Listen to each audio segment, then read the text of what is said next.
Ek wil vanoggend graag met jou praat oor vanuit die woord uit wat ons laasweek aangeraak het, maar ek wil dit vanoggend 'n bietjie verder vat. Verstaan jy God se woord? Lukas 24. Kan jy u Bybels oopmaak? Lukas 24. Ons gaan daai gedeelte lees van die Emmausgangers. Kom ek vertel jou die storie so. Dis Paasondag. Jesus was Vrydag gekruisig. Hy het gesterf.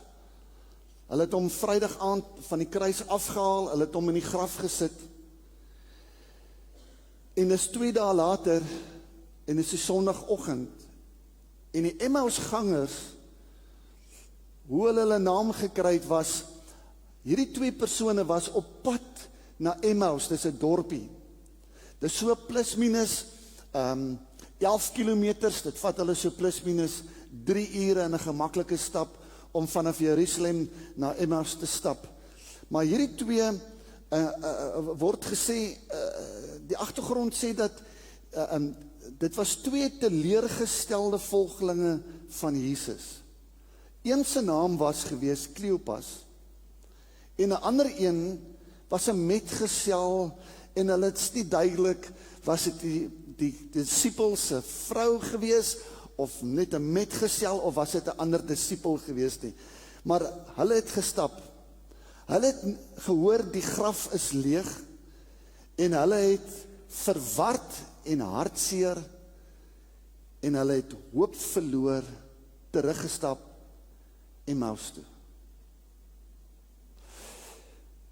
Ek kon dink dat as jy Jesus gevolg het, al die wonderwerke wat hy gedoen het, die telke male wat hy blindes laat sien het, waar hy die krepeles laat loop het, waar hy die verlamdes opgewek het, waar hy siek mense gesond gemaak het, en jy het saam met hom geloop, en jy het nou gesien, maar hoorie, hierso gaan hy, hier was hy veroordeel, hier gaan hy deur die Via Dolorosa, hy dra die kruis, hy strompel met die kruis, jy sien vir Jesus, hoe hulle hom op die kruis neergooi, jy sien, jy staan daar rondom Golgotha, en jy sien die pyn wat hy ervaar, terwyl hulle die spyker in sy een hand inkap, die spyker in die ander hand inkap, jy sien en jy ervaar die pyn, en jy sê vir jouself, maar hoekom laat hy dit toe, hoekom moet hy deur dit gaan, hoekom moet hy sterwe, hoekom moet hy tussen sondaars hang,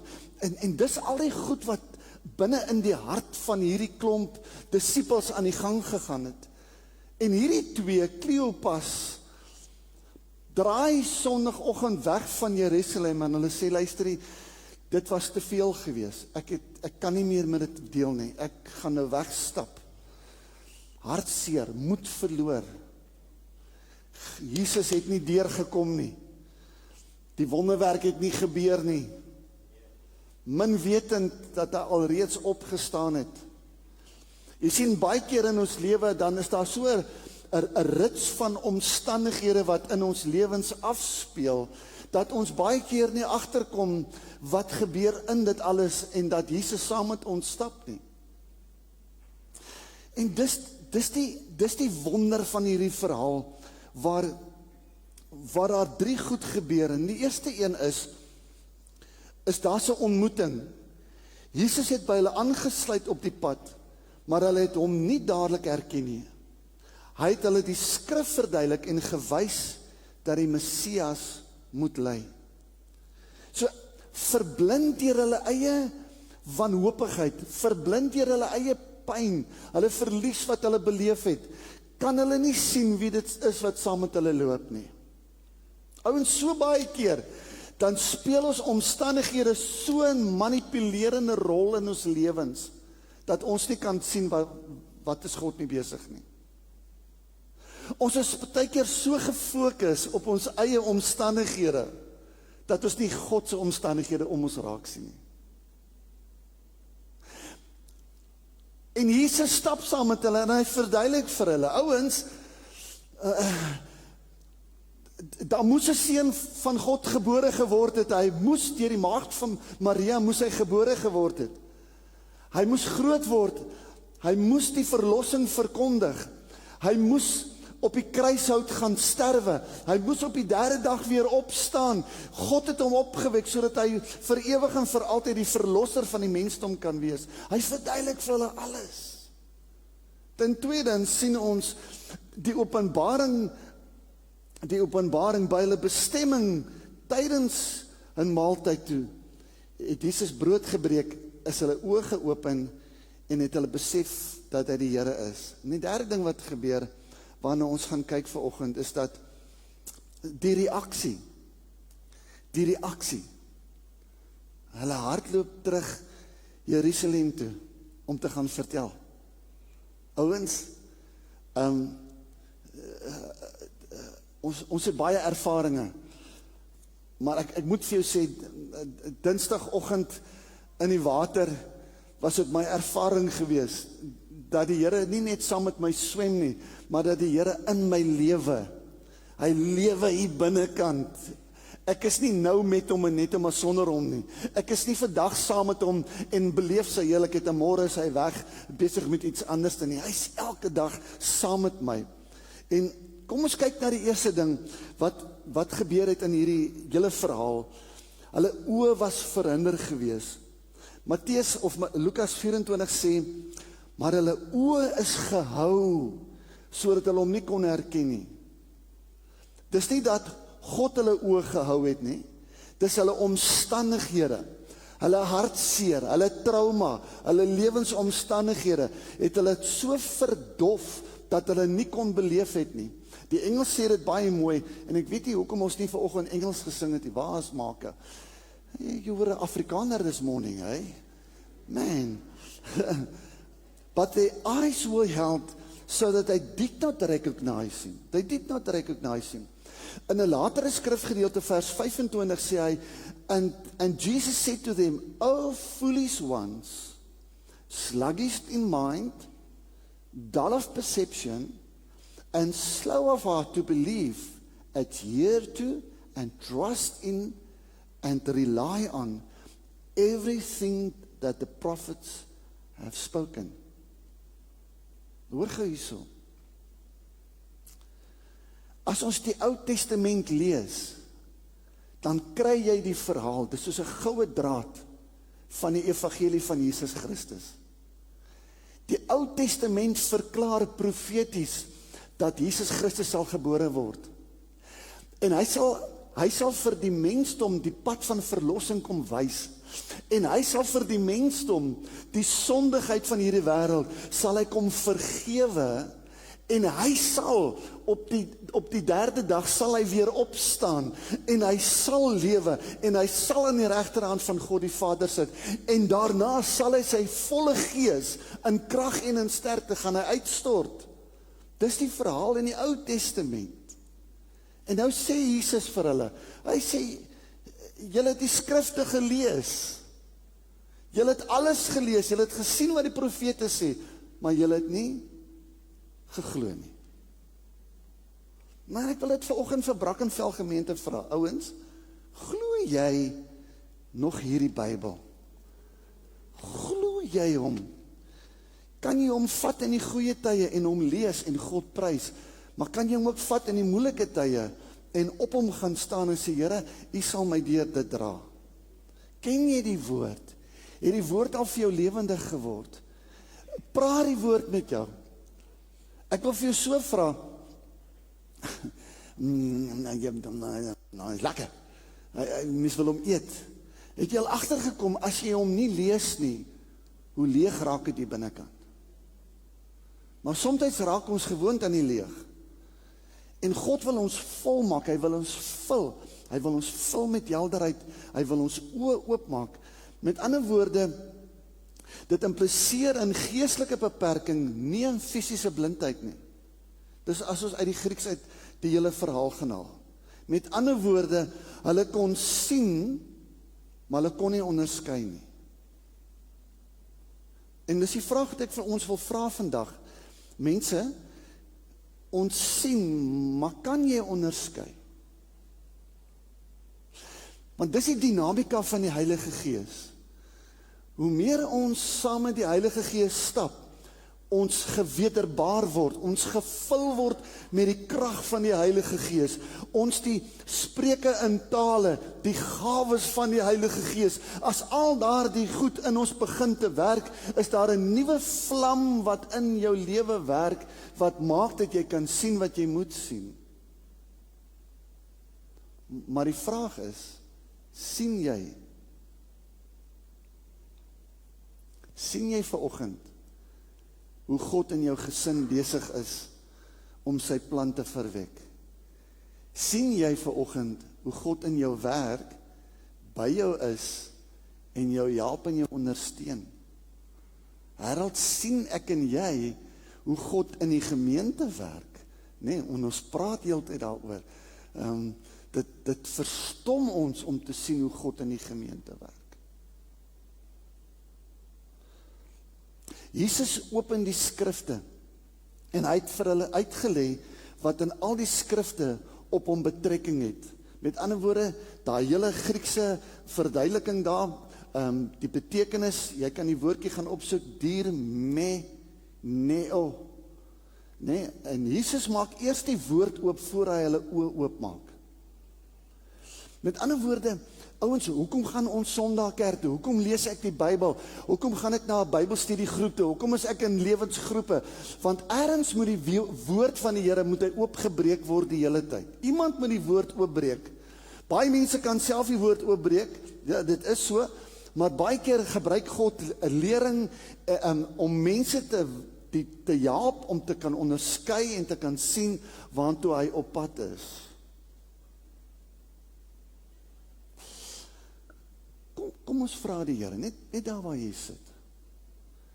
Kom bid saam met my, sê Here, ek vra U vanoggend om weer die Heilige Gees in my so te plaas, dat ek kan onderskei tussen U gedagtes, woordgedagtes, geesgedagtes. Kom gee my die onderskeiding, dat ek die rykdom van U woord kan belewe. Amen. Sê vir die ou langs jou, jy het dit.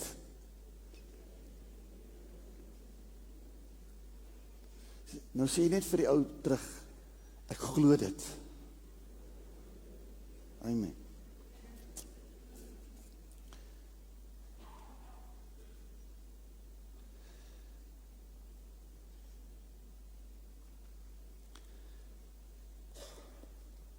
Hierdie Bybel noem ons die geskrewe woord van die Here, die Logos woord. Almal kan dit lees, almal kan dit verstaan. Maar wanneer die Heilige Gees kom en dit wat jy lees vat, en hy maak dit vir jou lewendig, dan noem ons dit die Rema woord van die Here. En God wil vir ons elkeen Rema woord gee. In jou omstandighede, in jou plek waar jy is, in jou seisoen van jou lewe waar jy is, wil hy vir jou die woord oopmaak, sodat jy kan verstaan wat hy met jou wil praat. Dit wys vir ons op twee goed. God stel belang om 'n persoonlike verhouding met jou te hê. Die tweede ding is, hy wil persoonlik met jou praat. Hy wil persoonlik vir jou goed sê. Maar my vraag is, hoor jy wat hy sê? Hoor jy wat hy sê? Hoor jy wat hy fluister vir jou? Sien jy raak dit wat hy vir jou probeer sê?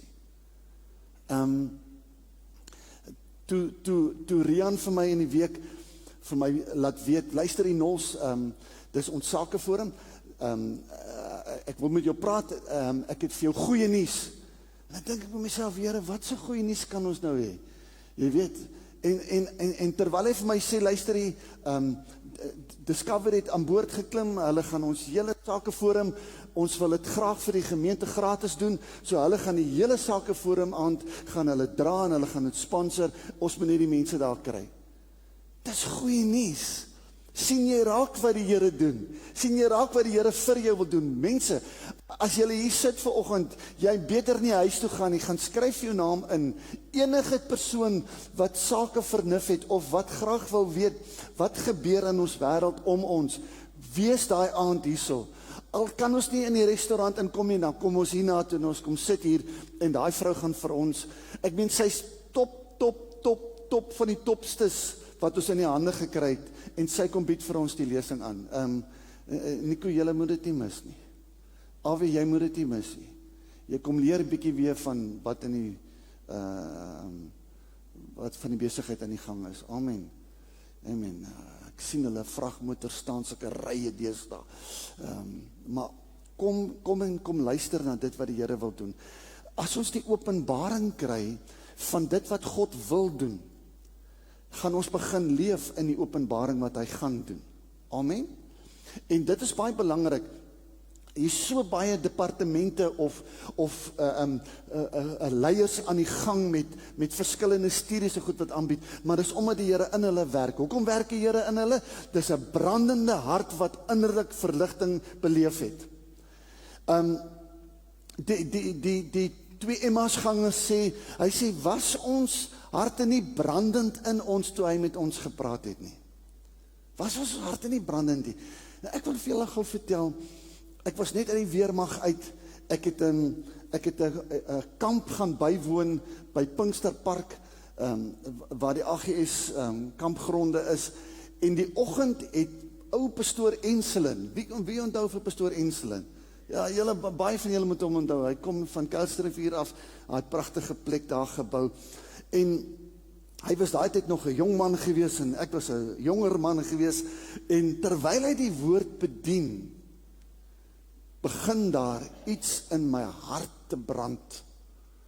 Ek het geweet die Here het my geroep, ek het geweet die Here het my vir die voltydse bediening geroep, maar daai oggend toe begin my hart so te brand, want hy praat oor die Here wat ons roep om vir hom te werk en vir hom te staan, en my hart het so begin brand, toe hy sê, ek wil bid vir julle wat vanoggend voel, dat die Here julle roep, toe ek eers daarvoor. Ek wil jou vra, onthou jy daai dag? Onthou jy daai dag toe die Here in jou hart begin brand het?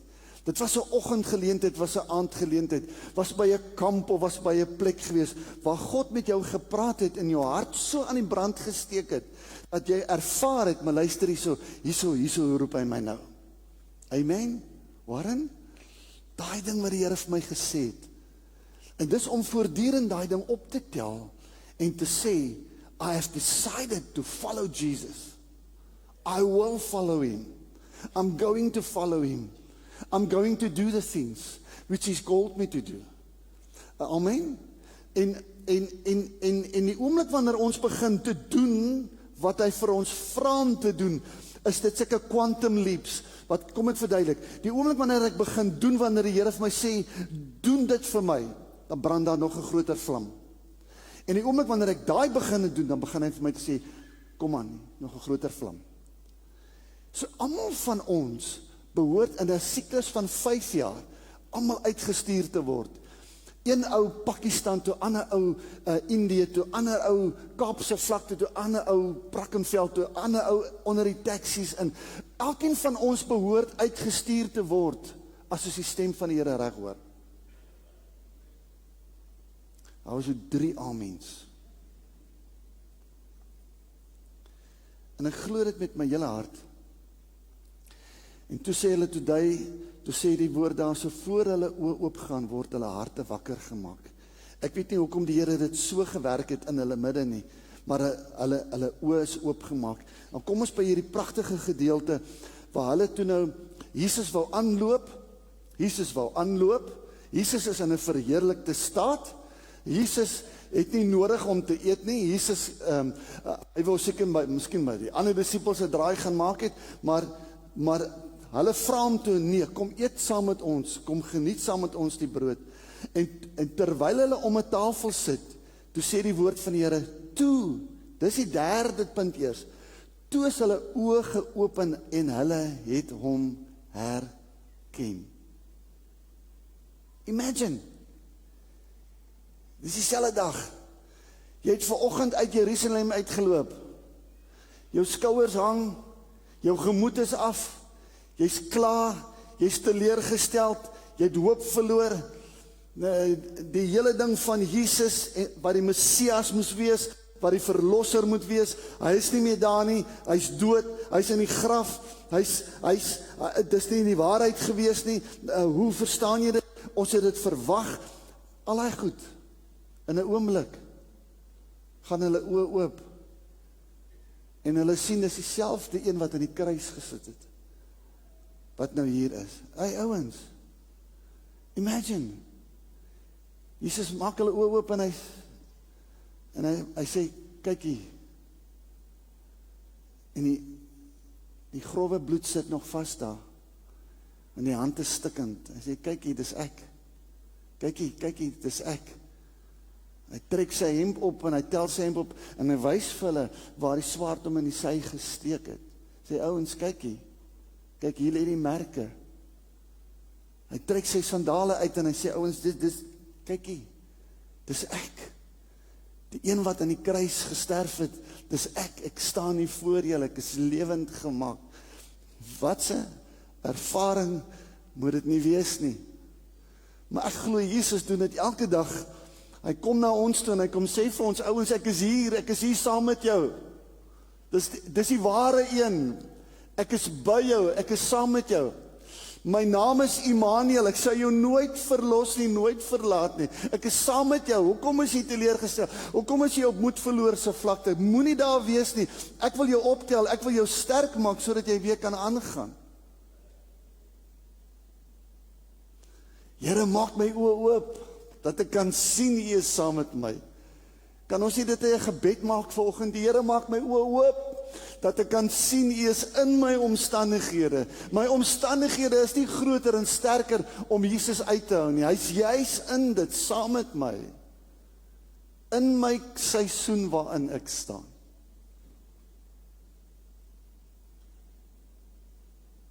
Wil jy hê hy moet by jou wees?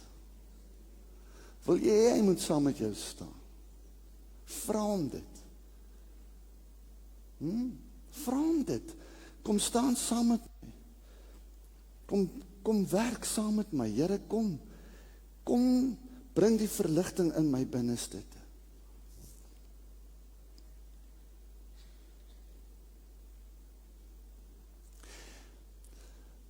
Hulle het pas geëet, hulle het nagmaal gebruik, 'n soort van 'n tradisionele ding wat hulle het. En die woord van die Here sê, hulle het dadelik hulle goed gevat en hulle is terug Jerusalem toe. Ouens, dink jy hulle het weer so gestap? Dink jy hulle het weer met sulke lang gesigte gestap? Niks gebeur het nie? Of dink jy hulle het 'n stappie gehad? Jy weet, amper soos 'n Kaapse skollie nie. Ons het nies. Hey, maar China, as jy nou reg, ons het nies. Ek dink net die storie in hulle harte moes so opgewondenheid gegee het, moes so'n energie gegee het, dat het nie saak gemaak wat hulle saam met hulle vat nie. Hulle wou terug na die ander disippels toe om vir hulle te gaan sê, hy het opgestaan. En miskien terwyl hulle terug hardloop, daar na Jerusalem toe, kry hulle vir Maria, en Maria wat ook opgewonde is, en sy probeer vir hulle sê, en hulle probeer weer vir haar sê, maar ons het hom gesien, ons het hom beleef, ons het hom herken, ons het hom aan tafel gehad, hy het saam met ons geloop op die pad, vir amper 11 kilometers het hy saam met ons geloop, hy het met ons gepraat, hy het ons harte brandend gemaak, en die opgewondenheid van hulle storie, duur voort in Jerusalem. Ek wil afsluit vanoggend met hierdie gedeelte. For all who are led by the Spirit of God are sons of God.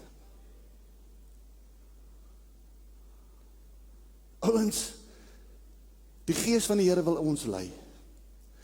Dis die Gees van die Here wat ons wil vertel. Dis die Gees van die Here wat ons in die oggend, in die middag en die aand wil vat en vir ons wil sê, come on man, ek is saam met jou, ek is by jou, ek sal jou die krag gee, ek sal jou die ondersteuning gee. Hoekom sit jy met die gedagtes van depressie? Hoekom sit jy met die gedagtes van swaar kry? Hoekom sit jy met die gedagtes van om selfmoord te pleeg? Hoekom sit jy met dit, terwyl Jesus besig is in jou lewe om jou te help en jou die krag te gee en jou die vermoë te gee? Amen. So hier's die gedeelte. For all who are led by the Spirit of God are sons of God. Wat lei jou? Wat leer jou? To be a son of God is to listen to the Spirit of God. Amen.